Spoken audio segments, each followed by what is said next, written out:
নন্দীগ্রামে সোনাচূড়ায় শুভেন্দু অধিকারী কি বলছেন দেখুন এই ভিডিওতে। আমি এলাকার বিধায়ক নয়, আপনাদের আত্মীয় হিসেবে আপনাদের সঙ্গে মিলিত হতে এসেছি এবং আমার যে প্রথম কাজ ছিল রাধা মাধব এবং গঙ্গা মাকে পুজো দেওয়া, সেটা আমার করা হয়ে গেছে। আমি আপনাদের সকলকে এই শুভ দিনে সনাতনী হিন্দু ঐতিহ্য মেনে আমি আমার অন্তরের অন্তঃস্থল থেকে শুভকামনা জানাই।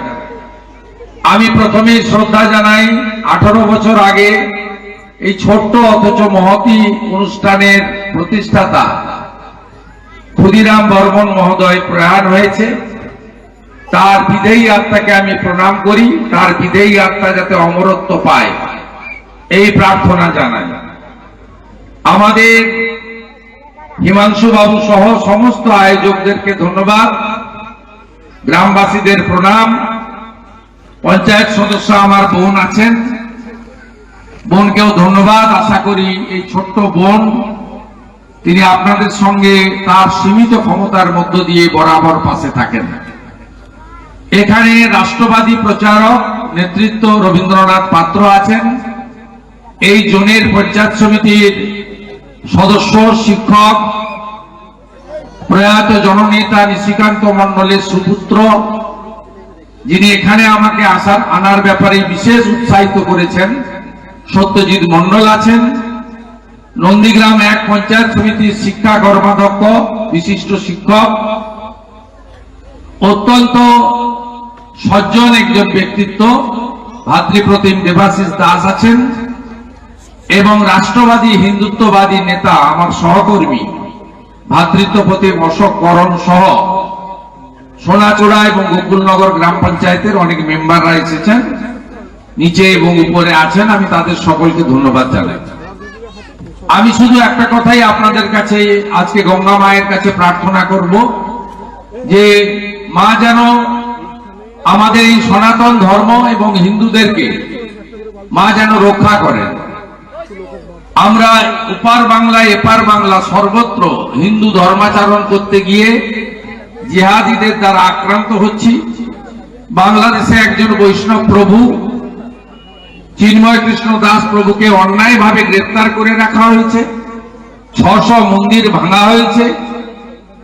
এটা হিন্দুদের এবং সনাতনের ক্ষেত্রে আমরা মনে করি সুখকর নয়।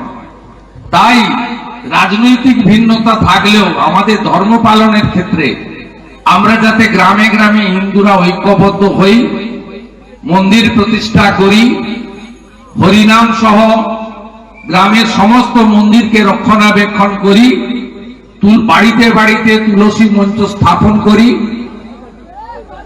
আমরা গীতা পাঠের অভ্যাস ফিরিয়ে আনি, রামায়ণ মহাভারত পড়ার অভ্যাস আমাদের ছেলে মেয়েদেরকে তৈরি করি, শাঁখ বাজানো, দীপদান, একাদশী, পূর্ণিমা, অমাবস্যা পালন ইত্যাদিও যাতে আমাদের যে পুরনো সনাতনী হাজার হাজার বছরের ঐতিহ্য এটা ফিরে আসে, এটাই প্রার্থনা আজকে গঙ্গা মাতার কাছে করব।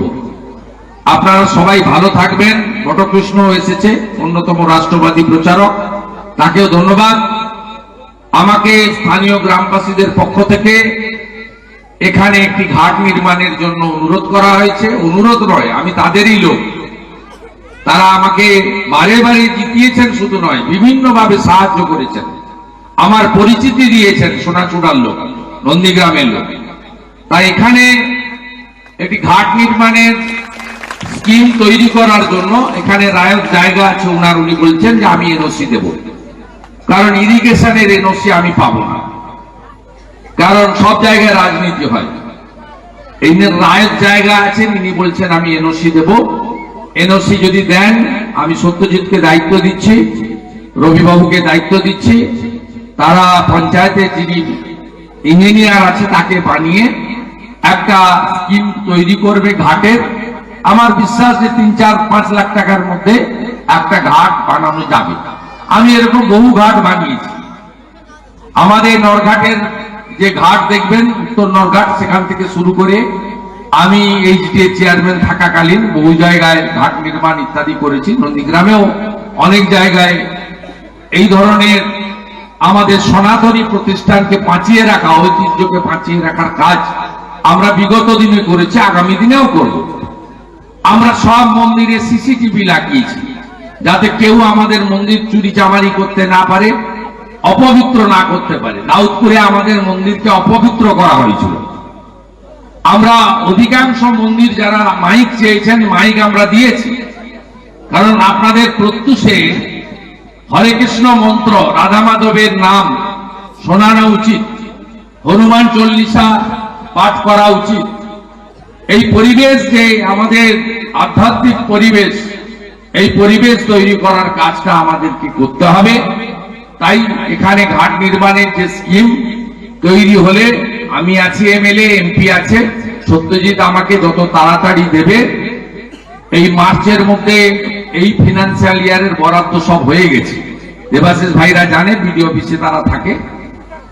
এপ্রিল মাসের যে ফিনান্সিয়াল ইয়ার, তার থেকে আমরা এই ঘাটের স্কিমকে আলাদা করে আমরা ব্যবস্থা করে দেব।